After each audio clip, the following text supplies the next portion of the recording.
Well, good afternoon. It's your buddy Ryan here, joining you from the Moondance Homestead in the windy mountains of Central California. And I am very happy today because my greenhouse is finally finished with all of its modifications. Now, I built this out with a friend about 2 months ago, and we were able to assemble all of the panels and frame for this thing, but it didn't come with any of that stuff. So when you get a greenhouse kit, it's usually just the shell, especially with some of the lower end ones such as this. This was about $400. You can go much higher with greenhouses, obviously, and you can go lower if you want to use like a PVC low tunnel or PVC high tunnel. But let me just show you some of the modifications that I made along the way to make this a more viable option for me. This greenhouse was given to me as a gift, so it didn't have all the features that I would have bought if I bought it for myself. But that said, I've been able to make some modifications that have really improved some of the comforts in here. You can see, first of all, I have a thermometer hygrometer. This is from a company called SwitchBot, and the reason I like it is it connects directly to your phone with Bluetooth, and you can actually chart data and tables to show exactly how much temperature fluctuation you have in here. So I know the overnight low without even leaving my bed. I just let it connect via Bluetooth, and that's pretty cool. Another thing you can see here is I've routed electricity in here just with a very large 12 gauge extension cord to use this little tiny space heater here. And the reason for that is just that if it dips below, say, 50 degrees, we're just going to let that run to keep it a little warm, just keep it above freezing, maybe 45 degrees in here for some of my more sensitive plants, 50 if I'm doing sweet potatoes or something that really can't handle the cold. So, I don't end up having to use it very much so far, though, as I've been messing with this, because I do have some large 55-gallon barrels under this black plastic drop cloth. It's actually called Panda Plastic. It's the kind you would use. One side's white, one side's black. You might use it in a grow room for reflection.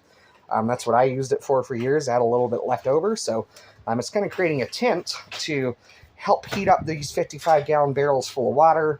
Those store heat energy like a battery and slowly let that heat out into the greenhouse throughout the night, so it makes the temperature drop more slowly.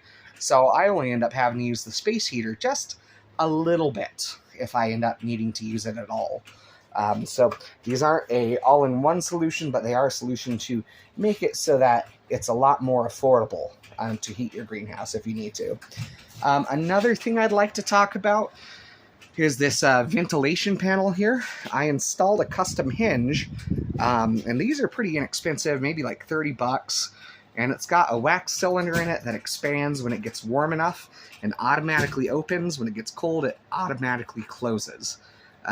So I really like that because there's no electricity involved. It's purely mechanical and physics-based. So I just am going to let it do its thing, and if it ever fails, I will replace it with another one because they're cheap. A little less inexpensive is this item here. I actually have a solar panel. You can see it out there on the fence at an angle there, and that is powering this ventilation unit. So this panel opens at 65 degrees. This fella kicks on at 70 degrees. So if the ventilation panel is open, the exhaust will blow going to blow some hot air, sorry about that, through the central corridor of the greenhouse, making sure that more air comes in. We're exhausting everything that's too hot, and it's also not using any electricity because it's on solar, but I do have AC as a backup in there. You can see there's a little wire for that if it's necessary. Usually I don't think it will be, however. I can't imagine a day that's hot and cloudy in our area. It doesn't really work that way here. You can also see I've just put some really basic shelving units in here. These are actually some Amazon Basics shelves that I was using when I used to raise guinea pigs. Kind of after we stopped doing that, I had these extra shelves, so I split them in half and just left 2 racks on each of them, so I have plenty of room to grow 2 layers of plants. Then on the north side here above the barrels, I just have a couple of the shelves just to give it a little bit of elevation for drainage purposes and to kind of hold up some of these plants.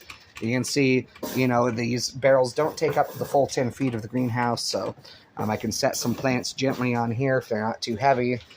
So that's pretty helpful too. Of course, the other thing that's going to keep this place warm is all the bricks that I've salvaged from out in our field.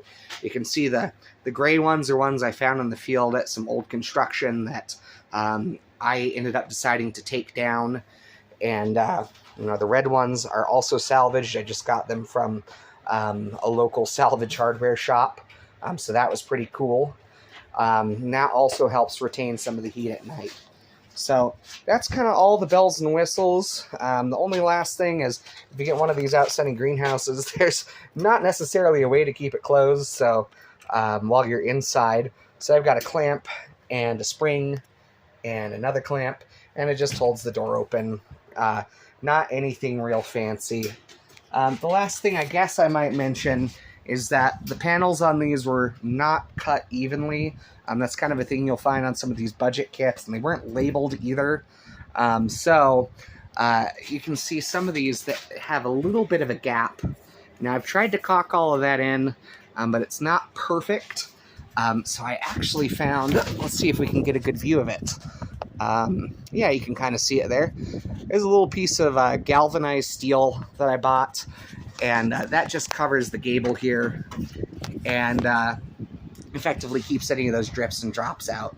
I've also been able to route my extension cord through that, just so that it has the opportunity to come through this without being on the ground, so it won't interfere with my mowing. Of course, you know, the sage wisdom is to not run a space heater on an extension cord, but I do need to let you know I grabbed a very special 12-gauge extension cord, so it's a lot thicker than your standard, so it should be okay since it's on a dedicated outlet. It's the only thing that's running, and I'm not using it for heavy-duty stuff. I'm just keeping it barely above freezing in here on those nights where it's extra cold. I am, even though it's in the mountains and we do get freezes and snows, I'm still in California, so it doesn't get that cold. So I'm probably going to end up using this maybe 20 nights out of the year when it's extra cold. So, anyway, you can see we're at a comfortable 68 degrees in here. I'm going to go ahead and move my plants out here today, and I'll provide an update after about a week or two, whether they're doing good or poorly, just so you can learn with me. Thank you so much, and I hope you have a great rest of your day.